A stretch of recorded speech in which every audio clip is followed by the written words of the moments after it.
Chapter 3 Vital Force. There is much misapprehension about homeopathy among physicians as well as among the laity. Among physicians, there is a feeling that if we know the materia medica, that is all that is required.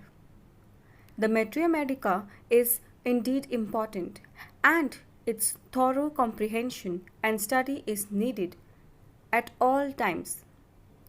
But unless the homeopathic physician has a concept of the philosophy, of the reasons underlying the administration of the remedy, he will never make a careful homeopathic physician. The study of the materia medica by Hahnemann would have caused no disturbance among the medical men of his day. It was when Hahnemann taught his fundamental principles that he drew forth antagonism and ire as against a new and revolutionary and therefore dangerous doctrine. So in order to understand homeopathy and to get the proper concept of administering our remedies and even of taking the case and eliciting symptoms, we must get Hahnemann's concept of the principles that enter into the studies of the homeopathic physician. One of the first and foremost elements with which the homeopathic physician must be conversant is the different forms of energy. For it is on this basis only that we can prescribe homeopathically. In Hahnemann's Organon of the Healing Art, he gives us the following. In the healthy condition of man, the spirit-like vital force, the dynamis that animates the material body, rules with unbounded sway and retains all the parts of the organism in admirable harmonious vital operation as regards both sensations and functions, so that our indwelling reason-gifted mind can freely employ this living, healthy instrument for the higher purposes of our existence. This was the first introduction to the medical world of the rational concept of the life itself. We recognize life in three parts: the body, the mind, and the spirit. This is a trinity, and this trinity is always present in all life and in some form in every part of our organism. These forces react in sympathy and are interdependent. No organ, no tissue, no cell, no molecule is independent of the activities of the others, but the life of each one of these elements is merged into the life of the whole. The unit of human life cannot be the organ, the tissue, the cell, the molecule, the atom, but the whole organism, the whole man. We are prone to think of attained life as composed of these three members which make it a trinity. But we must remember also that life is a unity from its inception. When the two parent cells are united, that vital principle, the vital energy, is already present, and the ego of the completed cell does not change one iota after once beginning its process.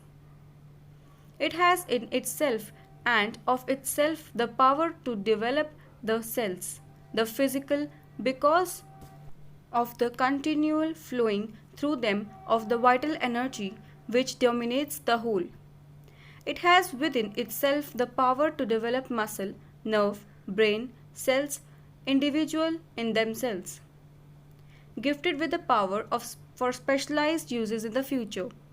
Yet these are all a part of the whole man, and while we have in each individual infinite powers of development, unless the ego in its initial stage is energized and capable of development, it will never grow to its highest capacity.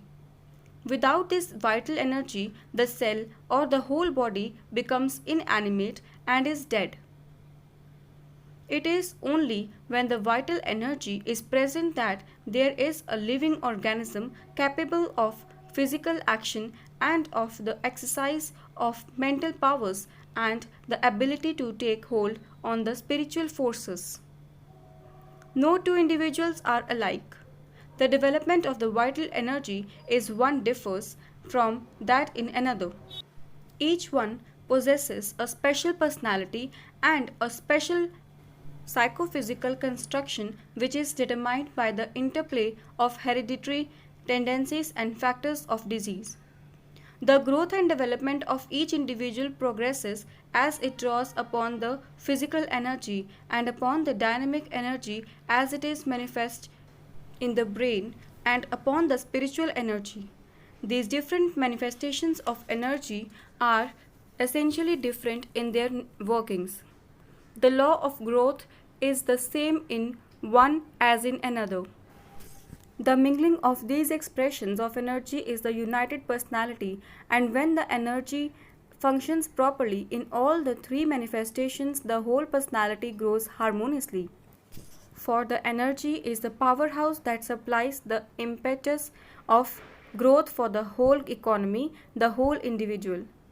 When the energy functions improperly, there is greater growth on one plane than on another, and the personality is not symmetrical in its development.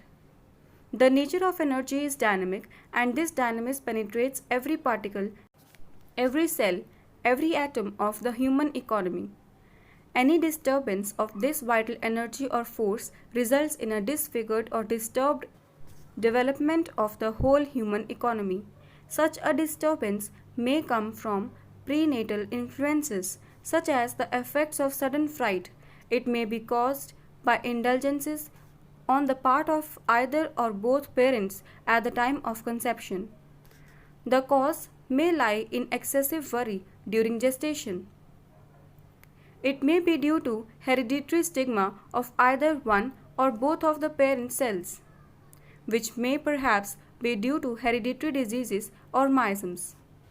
Like an indelible brand, the wrapping of this dynamic energy is a stain that will not out. On the other hand, after the separate individual life has been established, we know how terrific are the consequences of fright. The fright of the mother who transmits the effects to the nursing child, with a consequent disturbance to the vital energy long after the incident is forgotten. Or the mother's vital force may be disturbed by worries or by sudden fright, and she herself may suffer from the consequent serious disturbance. These are but a few instances where there may be serious disturbances of the vital force. The influence of this vital force on the whole organism is so delicately adjusted and so intimately connected with every part that seemingly distant organs and unrelated symptoms show the effects of any disturbance of the vital force, and no one can prophesy what the influence may be on the part of the economy or what direction will be taken by the manifestations in each individual, but his vital energy will direct the course with unerring precision. The appearance of these disturbances is a reflection of the inward turmoil and confusion of the harmonious action which the vital force has suffered. This brings us to the point where we must acknowledge that disturbance of any part is the manifestation of an inner disturbance and is not a local confusion of certain muscles or of certain groups of nerves or arteries or even of the mind itself, but that it is an expression of the whole disturbance manifesting itself perhaps locally or in seemingly unrelated parts. It is an expression of the disturbed vital energy and is a manifestation of the man as a unit and not of the separate parts of his body. That brings us to the point of looking upon disease as a dynamic expression of the disturbance of the harmony and rhythm of the vital energy. That rhythm may be so disturbed as to increase the pace or to lower the vitality, and then that itself either raises or lowers the reactions of the body and of the mind and of the spirit. They are all united under the supreme mastery of the vital energy. In treating disease, we are drawing also upon another storehouse of dynamic force, which acts almost synchronously with the disturbed vital force that is in the body. The pace is similar. The symptoms are similar. We are dealing with a similar remedy. Dr. Boger illustrates this by the picture of the runaway train, where an engine is sent, not in the opposite direction to meet and combat force with force, but in the same direction, increasing in pace until it is equal in pace to the runaway, and it is then in the position to subdue its speed. Disease symptoms show themselves in unified order in the physical, the mental, and the spiritual spheres, but each individual does not show necessarily disturbances in all of these spheres in manifesting disease conditions. 1. The insane may accentuate the mental, 1. The physical, and 1. The criminal. The disturbance of the spiritual forces.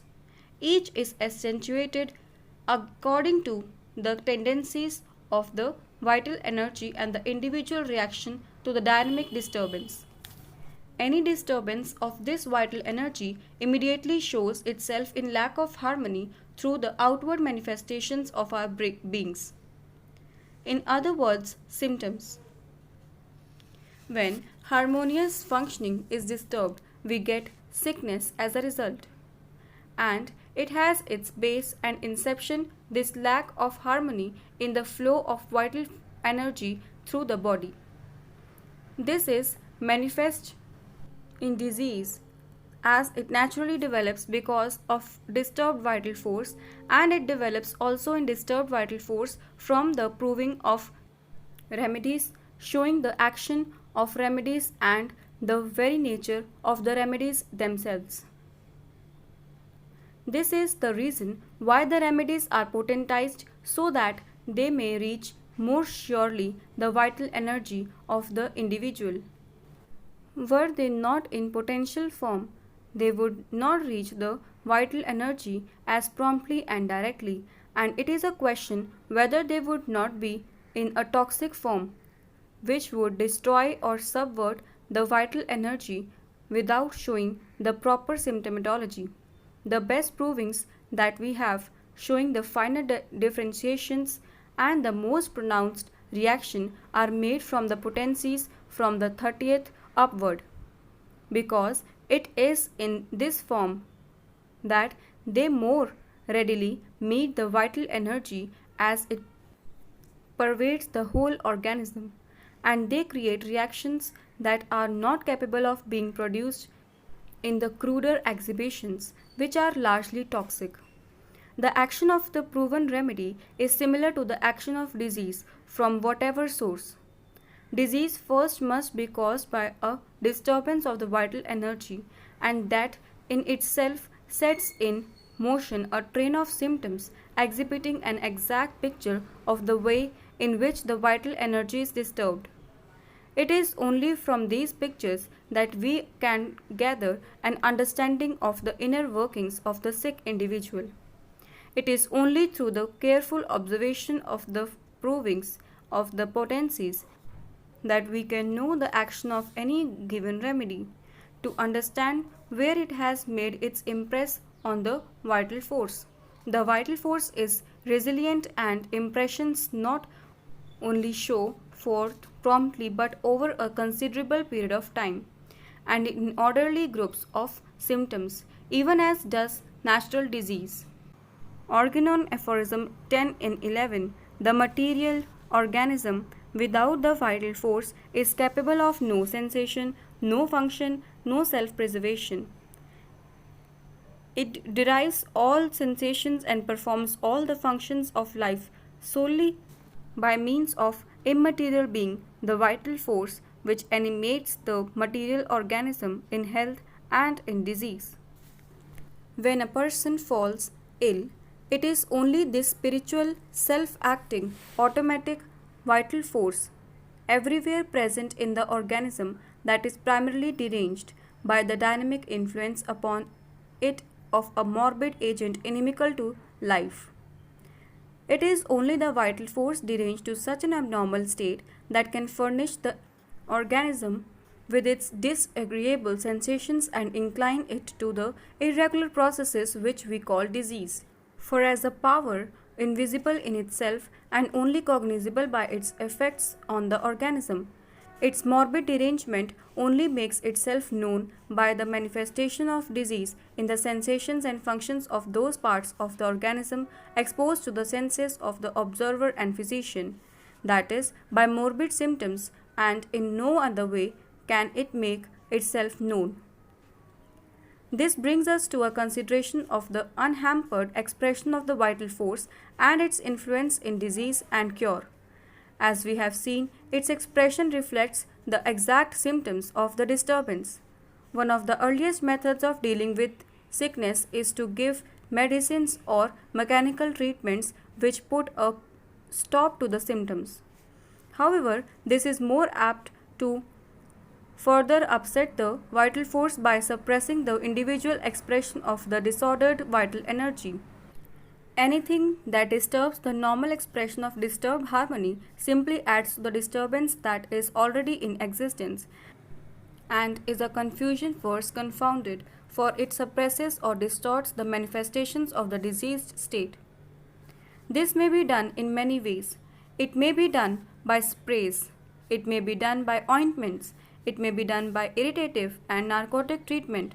Whatever is done that interferes with the expression of the disturbance as is manifested by the symptomatology of the patient adds many-fold to our troubles.